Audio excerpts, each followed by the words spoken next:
Então agora que você já pensou na pergunta da última aula, tá na hora da gente continuar. Para quem não lembra, a pergunta foi: o que existe de semelhante entre esses três organismos? Para responder essa pergunta, a gente vai pegar como exemplo essa bactériazinha.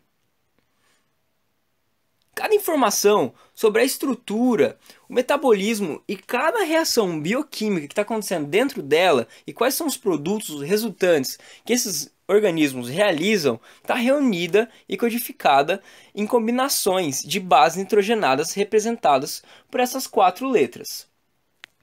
Essas bases nitrogenadas estão em moléculas componentes do que a gente chama de material genético.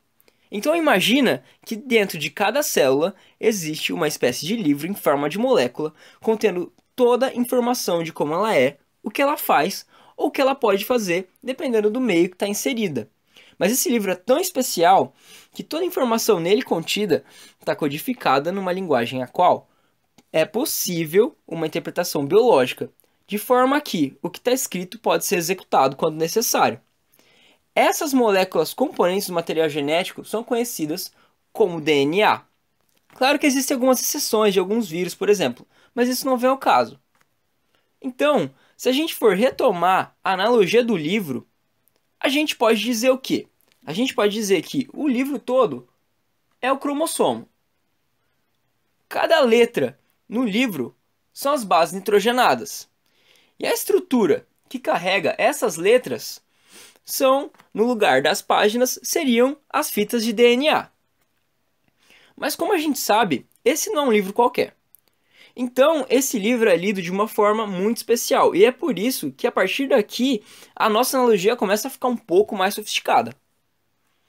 Então, a gente sabe que as células se dividem, e é por isso que cada informação nela contida deve ser passada para sua herdeira. Em outras palavras, todo o seu material genético deve ser replicado. É como se que aquele livro fosse copiado na íntegra. E esse processo é chamado de replicação. Então, a gente pode dizer que o nosso livro ele tem dados importantes demais para ficar indo para lá e para cá quando a gente quer consultar ele. Então, a gente tem que anotar tudo que é importante no bilhete para que ele finalmente possa ser lido. A informação que a gente quer anotar, a gente chama de gene, que é o gene que está contido na molécula de DNA.